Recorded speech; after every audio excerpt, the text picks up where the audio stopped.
recent weeks, anti-migrant protests has spread across South Africa, causing harm, destroying things, looting, beating people. But then the message is clear.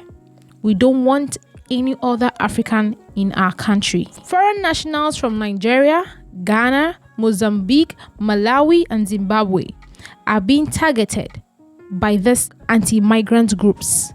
The claim that these foreign nationals are taking their jobs, their women, taking their schools, their hospital, and putting their public services under pressure. A few weeks ago, we saw how Ghanaians took their people back home safe and sound.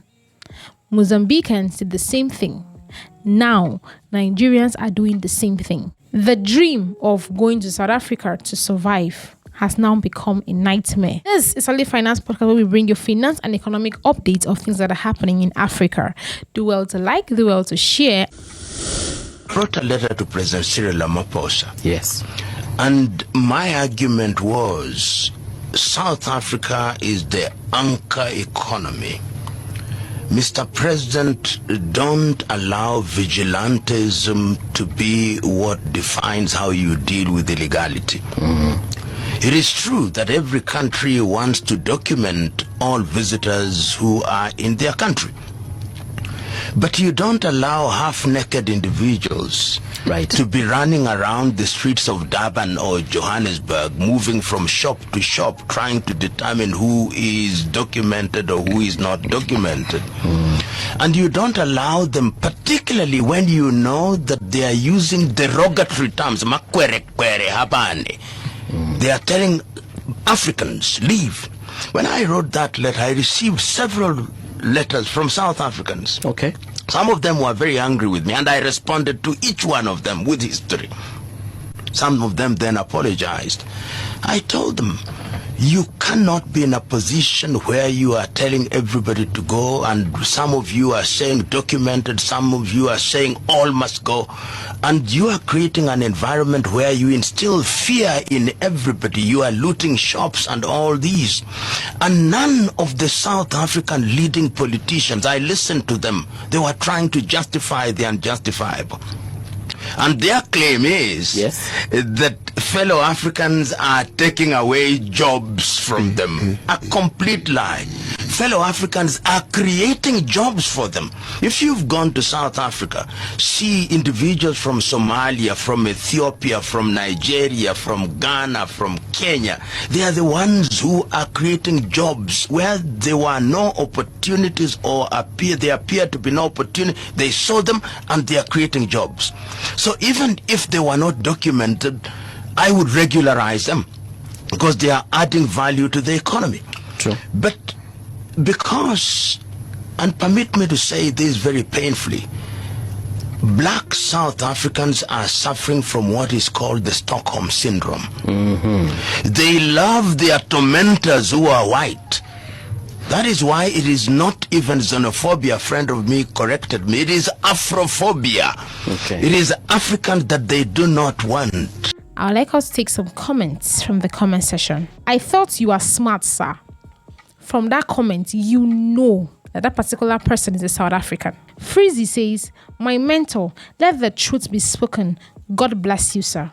How can Africans live in unity when an African country is pursuing and traumatizing their fellow African brothers? Ghana's response was not repulsive. They went direct to the African Union and reported the issue, making it look like a continental issue. Ghanaians have helped their people. Over 600 Ghanaians have gone back to their countries and counting. Yes, so as I have announced, the final batch of Ghanaians in South Africa have all now registered. We have a little above 600. Earlier, those who wrote their names was in the region of 800, but it's clear that we'll have to go beyond that. We now are exceeding 900, but thanks to the compassionate leadership of His Excellency John Dramani Mahama, he has said that all Ghanaians in harm's way, in distress, who are being harassed, being dehumanized, we should not leave anyone behind.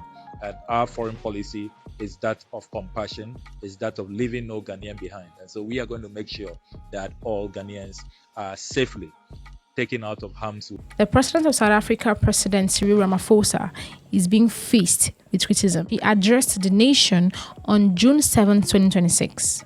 He came out and said that South Africans are not xenophobic in nature. No other person is allowed, for example, to confront someone in the street, in the pathways of our country, to demand proof of identity. We know that South Africans are not xenophobic, as there is no space for xenophobia, for racism, for sexism, for Afrophobia, or any other form of intolerance in South Africa. As communities and as a society, we must not be tempted to join those who want us to turn against people who were not born in South Africa and who are in our midst. We will and must not allow groups to use the legitimate concerns of South Africans to destabilize our country through inciting lawlessness and violence.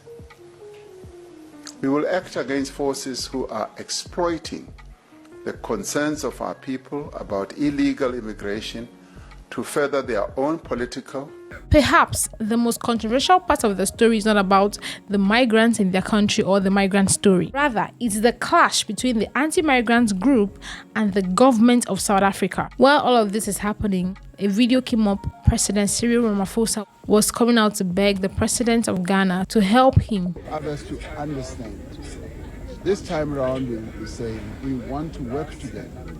Work with us, and I'm rather pleased that President Mahama of Ghana has been saying he would like to make a call on other. On one side, South Africans are saying stricter immigration rules will help to preserve our jobs and keep our country running smoothly. On the other hand, the other South Africans are saying that foreign nationals are being judged wrongly.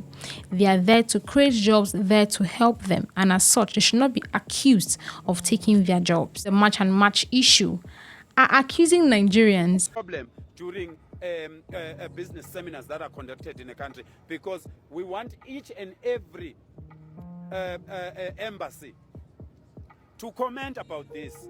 We want each and every legal foreigner in South Africa, they must tell us what are they doing.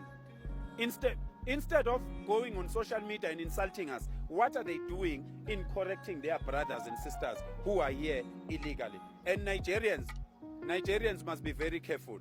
Nigerians are very bold and ignorant.